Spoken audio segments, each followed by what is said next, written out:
and the girl burned her real bad with this exit and I was like, wow, what a great line. And she said, all right, bitch, have the day you deserve. And I thought, have the day you deserve is such that's a good one. Fucking line. It's pretty good. Use that. Line.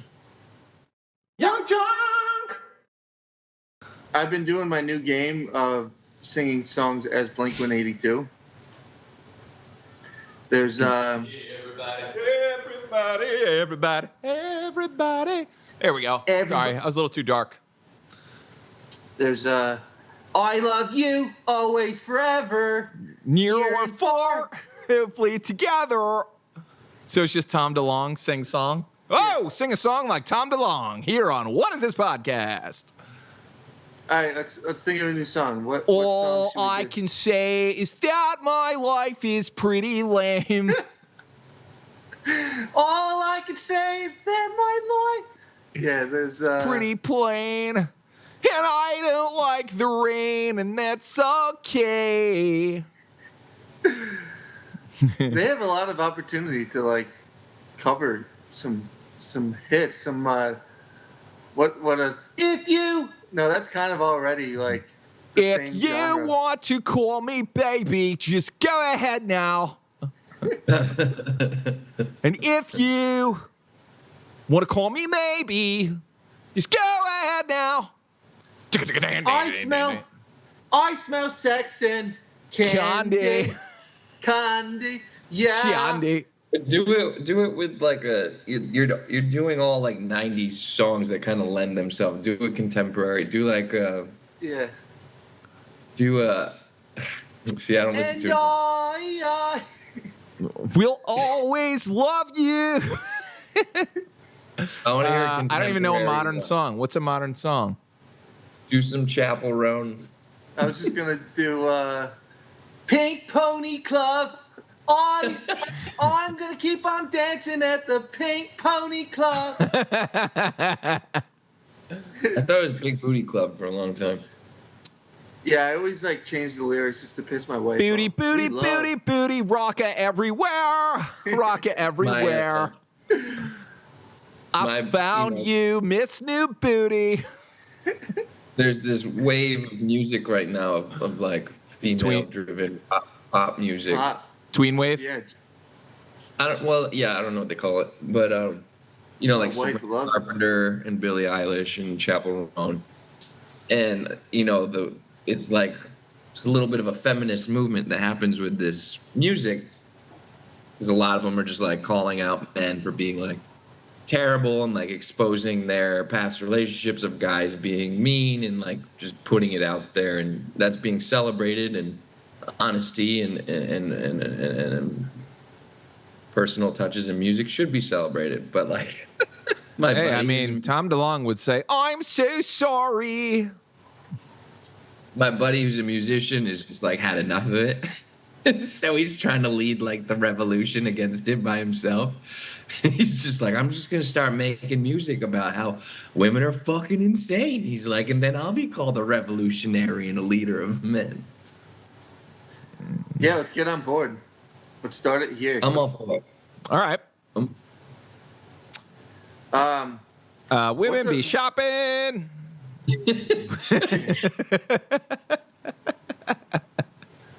Truth be told, you know, just besides their lack of judgment, I don't really have anything bad to say about women. I'm not gonna attack a gender as a whole, but no. I will attack the whole. That would be the ultimate lead-in to just some fucked up shit. But I will. But I will. That could be. Hey, that's a pretty good hook. That could be applied to anything. Look, I'm never going to say that the Holocaust didn't happen, but... That kind of reminds me of my new way of telling somebody I hate them. If you just say sometimes, like you could say, I fucking hate you sometimes. You still feel the same satisfaction of saying I hate you. That lets you off the hook somehow? Yeah. Yeah. Go fuck yourself occasionally. Yeah. You're acting like a bitch. From time to time, I wish you were dead. From time to time. God. Time to time, I wish you were dead. From time to time. Not right now. Not right now. So what's the premise of this podcast? What is this podcast? It's the same. Now? It's the same. We're coming up with fucking hits, bro. We got nothing. I was talking to a girlfriend the other night, and she got what I guess is known as a "Hey girly" text, and that's where another girl reaches out to you to be like, "Did you fuck my man?" Uh-oh. Yeah, it's like a Dear John, but it's. Are you the man? No. It had nothing to do with me. It's just I was hanging out with a girlfriend, and she was telling me about what happened, how this girl reached out to her and was like, "Hey, between you and me, girl to girl, sister to sister, did you fuck my man?" And my friend is, she doesn't play. She's tough. And so they just got into it immediately. And she was like, "Fuck you, I don't know you." And the girl burned her real bad with this exit and I was like, wow, what a great line. And she said, "All right, bitch, have the day you deserve." And I thought, "Ooh. Have the day you deserve" is such a good one. Fucking line. It's pretty good. Use that. Because it's saying, it's karma will get you eventually, and you don't deserve a good day, and I know that will happen. So have the day you deserve. You and I know the day that you deserve, so yeah. We both know what's in store for the rest of your life, so good luck, bitch. And I was like, fuck, she got you good. And she went, "Yeah, I know, I hate her." He's like, "She got me so good." I mean, those moments are perfect where you're just like, yeah, your man likes me. Like, that's not my problem. Yeah. I mean, and that's what she was saying. She was like, yeah, she's like, honestly, we didn't, nothing's happened. I just hang out with her friends. But she's like, I'm hot. What am I supposed to do? She's like, I get it. I'm hot. I deserve it. Yeah. That's the day I deserve. And which is the irony is not even irony. It's just funny. Like, she was also slightly flattered at the same time. You know what I mean? Yeah. Create that sort of jealousy. Women are. Yeah. I used to, in college, when I didn't have a girlfriend, most of the girls that I was, what? You did so much fucking. I just used to, my God, the amount of pussy that I got. Oh. So much pussy. No, I used to. Hole Luke used to get in college. How much what? How much hole? Hole? Hole? Yeah, I mean, I don't discriminate gender-wise. It's just, a hole's a hole. And if we ain't got no hole, we ain't got no soul. Holes is holes, man. Holes is holes. Are you saying boys hole? Holes is holes. What were you saying about college? You used to crush hole? No, I was so unethical. I used to sleep with other guys' girls and just not give a shit. I'm sure maybe you do that still. Guys don't care. I'm sure you're still a piece of shit time to time. I mean, I don't know. Is it the goatee that makes you assume such things? What? Is it the goatee that makes you assume such things about me? Yeah. That dude fucks so many wives. He's a homewrecker. That goatee is a homewrecking goatee. I would never fuck anybody's wife except for my own. Your own wife? You're Venezuelan? Mm-hmm. Was she Venezuelan? She's Mexican. What was she? What was it? I actually, speaking of that, it reminds me. Remember when you were trying to get that deal with Richard or Sean? What's his name? Khan, and Scott. you went on that road trip, and you were on the side of the road, and you made a deal with God. Yeah. And so when Adrian was sick, dude, she was like, it was an absolute nightmare. We did not sleep. She had this weird thing. Okay, well, first of all, the poor girl, she had sores in her mouth. Like, you couldn't see her teeth. Her sores all over her gums. And she wasn't sleeping. She was just screaming. And she would say the same phrases. She'd say, like, Dad, walk? Dad, walk at 4 a.m. Like, no, we're not going for a walk. Dad, walk? Did they walk? So at one point, I haven't prayed. I don't really believe or subscribe to any of that. I fucking prayed. That's how bad it was.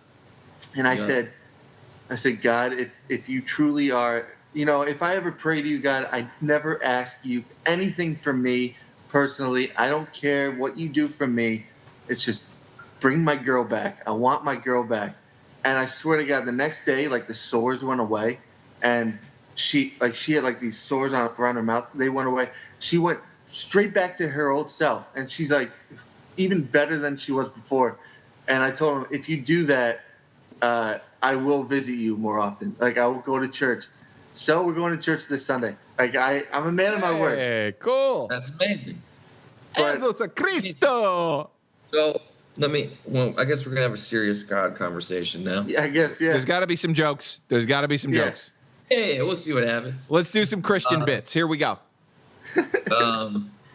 Sounds like Christian a great bits. cereal. Christian bits. Yeah, priests love it. Wait, Christian kids or Christian bits? Bits. Oh, Wake up in the morning, pour some milk on those bits. Honestly, it's super easy. You just put a bunch of crosses in a box. But no, let's do this, Luke. And Yeah, every once in a while, there's a marshmallow Jesus. I mean, I find it interesting. Just I find it interesting when people are anyone who's reluctant to admit or just test the waters of faith, we'll call it. But of course, at their lowest or most points of need, that's what everybody resorts to. Yeah. I couldn't believe that I was doing it. Sure, I can. That's what everybody. They need fucking help. They turn to the person It makes sense, yeah. who helps, right? I've had mystery helps, and you can't really explain it. Of like how, like, why did that fall into place right there? Why did I get that lucky break? Sure. It makes no sense. It should not have lined up to be a lucky break, and then you get it, and it's like, okay, I have to be open to something. To something, and that's I'm not saying you call it what I call it. Label it how you like, but you have to call it something. I'm into the universe. I talk to the universe all the time. It's as if I'm praying. It's as if I'm praying to God, but I'm just talking to something else.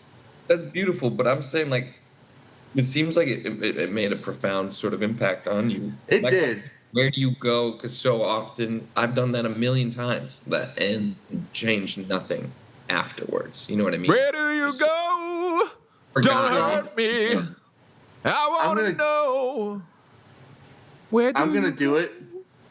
And I even know all the songs. There's Father Abraham. Let us proclaim the mystery of faith. You know what? You know what? That's funny. I will bet you. I guarantee you there is a punk rock church out there. Pop punk church? Oh, Guaranteed. Yeah. Has to be. What are they called? New wave punk Blink, church. Pray 182 or no? It's got to be better. Twink 180? No. No, Psalms 182. Psalms 182. Psalms 182. Matthew, Mark, Luke, and Rock. Yeah. Instead of Crosby, Nash and Young. No, she recently got baptized at this one church, and there's like a church that was made during the Great Depression in Hudson that is like the fucking most beautiful church you'll ever see. You know, it's not the most beautiful church you'll ever see. There's some in, Europe and shit, but Sure. so like we're more excited about like going there and just like experience. And the priest was really nice. He's British, which like goes for some reason that was like there's something about that. Welcome to British church. Yeah. And he had like this weird like lisp, but like it was like it was so calming. So we're gonna go and just see what it's like, and dress up and like make a whole thing of it. And So what happened is Judas went out there and went out and found the Doozy Boys and stomped on old Jesus himself. yeah, Yeah. If you're going to turn it into a Guy Ritchie film. Yeah. I'll tell you what we're going to do. We're going to go down and we're going to find this guy a cross. We're going to make him build it himself. He's going to build it himself. I hear he's a carpenter. He's a carpenter, isn't it? That's all I got. So, Master Wayne, what happened was Noah got eaten by a whale. Yes, an entire whale came and put him in his mouth. Jesus Christ. Can he be trusted? I've been around like a lot of old-fashioned Christian, Southern Christian folks, and for whatever reason, they always assume God doesn't have a sense of humor, or you can't have a sense of humor about God. And I'm like, why? If this man created everything, including the platypus, he clearly has a sense of fucking humor.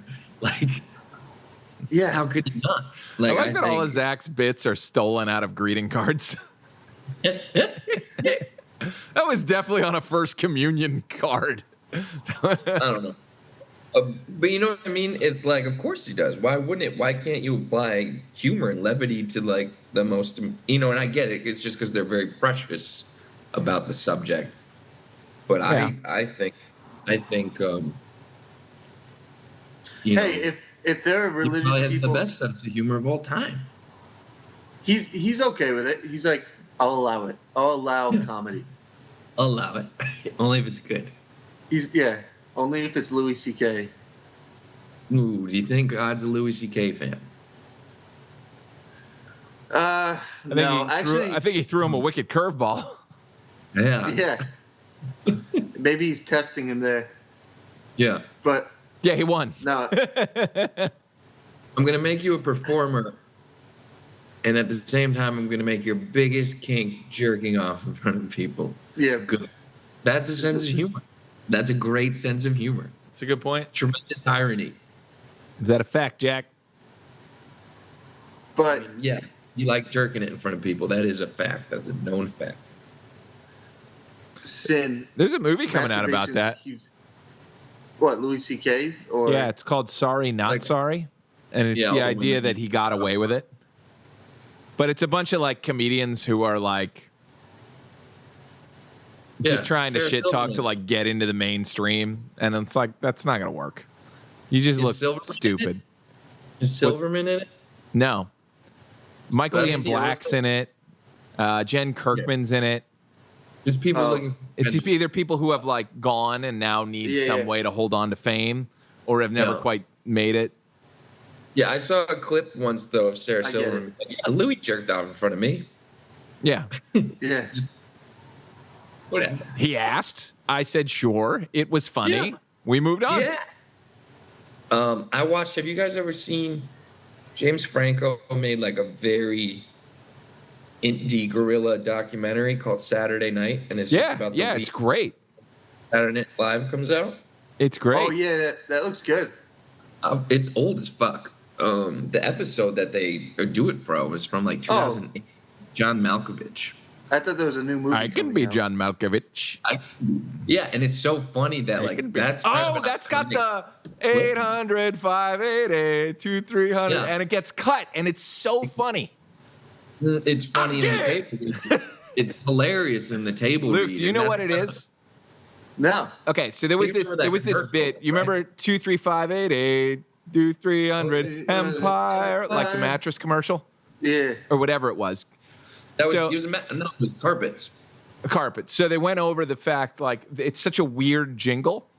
And the idea is that the guy was, like, in tears when he finally got through it. Like, 800-588-23, because it sounds sad. And the idea is that Will Forte was like the owner of the company and just beating him into singing the same thing. So it started with like 800-588-4300, and Will Forte would be like, again, and then Malkovich would be like 800, and he just beats him down again. 300. But it's Forte. Yeah. So by the time it gets to the end, screaming at him until he's like crying, and essentially there's nothing else to it, and it should have been cut. But it's really interesting. They just showed the like. It looks like the most fun ever. I always say that Sherry O'Terry and power surge. What's happening? God? That was God. God's like, don't talk about the documentary. Don't talk about Sherry O'Terry.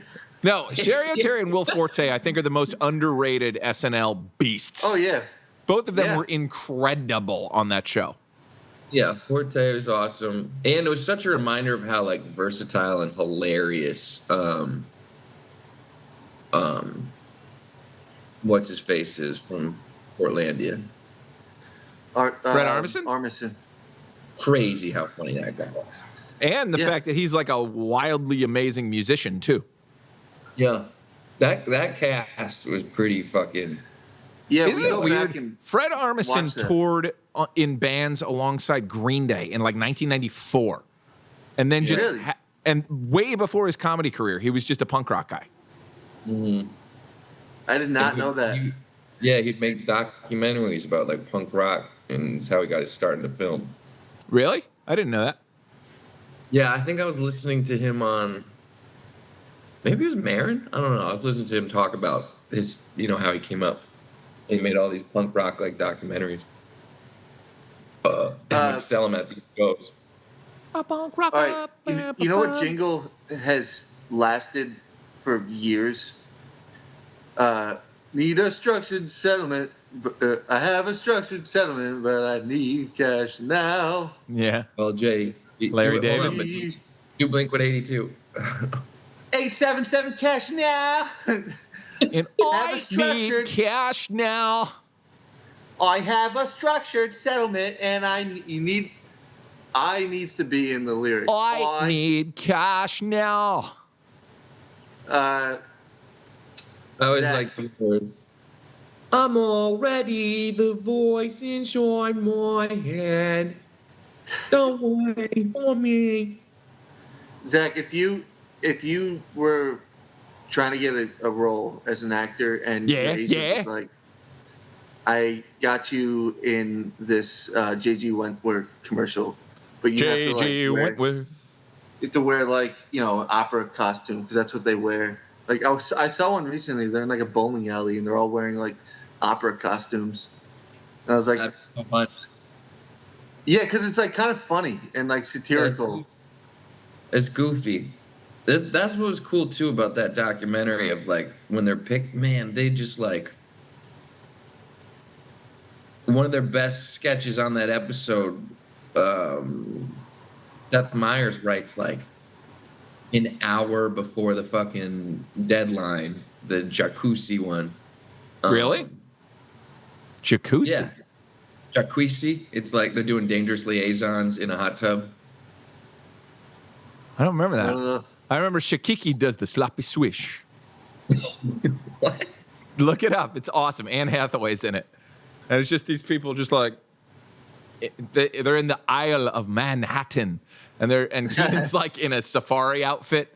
And he's like, we're going to see what the people do. This here is Shakiki. And it's Taron Killam. He's just standing there like this. I was just saying, doing this thing. Underrated. I think I know what you're talking about. And he goes, Shakiki does the sloppy swish.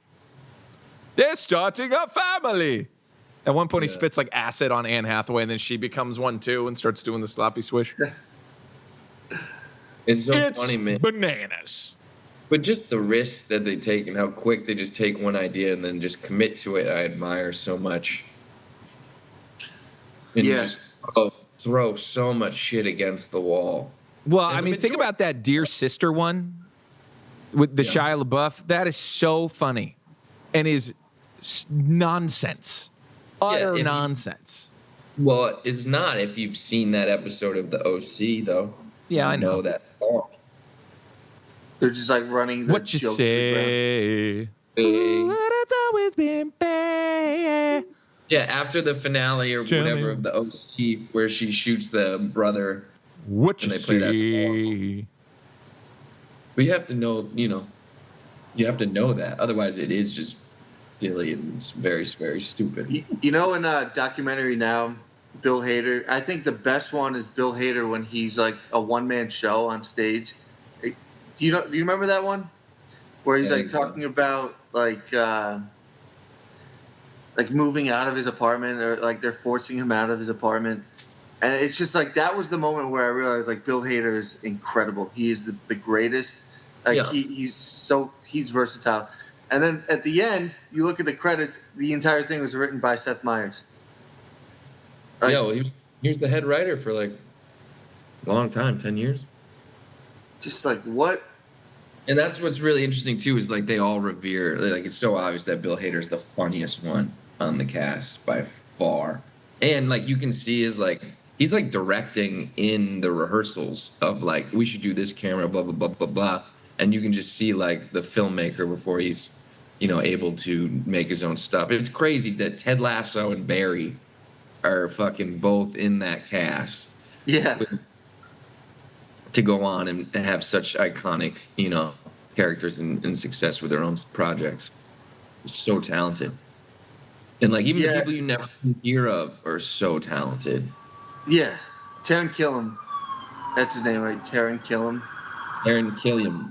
He's married to Robin Scherbatsky somehow. Colby something? Smulders. Yeah, which it's Colby Shoulders. My favorite. We'll watch like movies from like 2007 and 2006 or 8, whatever, and Bill Hader's in them, and they're like, for example, one of them is there's a lot, but one that comes to mind is Night at the Museum 2, I think, or 3. Yeah, and he's in it, and you could tell it was at a time when he wasn't really like a superstar, but he was just this really talented, funny person. So they probably got him at such a discount, and like how fucking lucky were they to get he also, that? I'm sure he wanted to do movies. Remember when he popped up? He has an amazing scene in Pineapple Express. Yeah, the opening, just like that. Yeah, miracle. And Tropic Thunder. Forgetting Sarah Marshall. I feel like I love him in Forgetting Sarah Marshall. Yeah. Fuck this. This is a Bill Hader podcast now. We just talk about Bill Hader stuff. Let's go. Have you? So, hey, Phil. You hear about your brother Bill? Yeah. He met Ben Stiller. That would have only worked if I said Phil Hader. Hey, Phil Hader. I hear your brother Bill's doing great. What? Look, it's a bit where you get on the phone and you call someone famous his brother. Okay. Hey, Marvin Astley, there's some guy on stage saying the song Never Gonna Give You Up. You gotta hear it. I heard you've been looking for a new sound. Well, I have an idea for a stand-up bit. Yeah. It's the same guy that I did for the Drummer Boy. And it's the same structure. But this time, he's talking to his diary. And he's like, it's not, I thought of it today. Because I knew that we were doing the podcast today. So I need to come up with something. And Zach, I need you to help me with it. Like, the idea where it's like, am I blah, blah, blah? Yeah. What? Am I blah, blah, blah? That is what he said. Like I get, am I saying that it's this?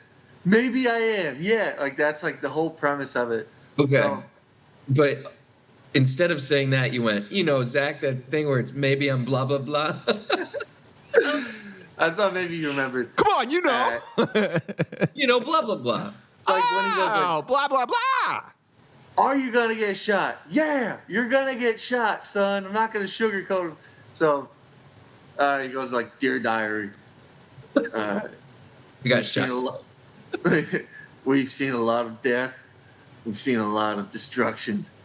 A lot of carnage. But surprisingly, morale has been up in the platoon. It's not because we're winning. Quite frankly, I'm pretty sure we're losing the war. But it's because of one man, General Robert E. Lee. He's got us playing fun games. We played tag for 3 hours. He was running around. He was so sweaty. He was laughing. And the sun was glistening off his forehead just right. He was so confident. I'm trying to think of a word to describe him. I don't know if cool's the word. Is cute the word? Maybe. Maybe he's cute, okay? Do I think he's cute? I don't know. That's... does he have the most teeth in the platoon? Yeah, he does. Does that make him cute? Okay, yeah. Do I think he's cute? Yeah. Okay. I don't know. That's basically like he's basically admitting that. So you're a gay man in the who's pro-slavery fighting for Robert E. Lee. Yeah, he's fallen in love with Robert E. Lee. You got a crush on him, and you're telling your diary. Yeah. Do I think he's cute? Yeah. You don't have to ask me. He's talking to a diary. Don't ask me again. There is something funny about screaming at a diary as if it's talking back to you. Yeah. I like that. On a side note, diary. I was mighty short with you recently. He's obviously... What? There's this boy. And the melodic beats of his drums has me in a trance. Not saying I like kids. I'm saying that my loins are beating along to the drummer's beat. My meat bounces to the beat of a different drum. And that drum is my balls. So maybe something like bongos would make more sense, as that is two. I gotta go, but here's what I seriously think we should do for the podcast for the next 6 to 8 months is write a straight up old-fashioned comedy film, an entire film. What about stand-up? We're giving up on stand-up? When's the last time you did stand-up, Zach? It's been a little while. It's been a couple weeks. You're supposed to be hitting it every week, twice a week. Go. Yeah, when was the last time you guys did stand-up? It's been a minute. You're doing it for us. I'll still do stand-up, but I think we should just write a movie as a group and then document it. I could do that. We need to come up with straight up comedy. The one I want to do the fucking greatest party in Boston so badly. I think it's the funniest concept. Just the guys who were responsible for the Boston Tea Party were a bunch of fucking drunk morons. It was actually like the greatest night. Like people remember it as like this historical turning point in history, but really and these guys will never be remembered were the actual ones responsible for starting the revolution. And you just write it for like, and just picture Bill Burr as like the lead, and you just need the most Boston humans in the world. And we just do it like very slapsticky, very outright stupid comedy. One of them, his wife is leaving him, and he can't get over it, and they're like, "Get over it, she's done." Yeah. More than that is so like, you used to have to open up your house to occupy British soldiers, and you'd have to feed them and let them live there. And so you have this group of angry guys whose wives left them for British soldiers, and they're all pub, and they're angry and they're drunk Boston idiots, and then this somehow leads to like, let's go burn down their fucking boats. All right, I gotta go. All right, I'm out too. All right, see you guys. Good night. All right, see you, Terry. See you, buddy. I love you. Love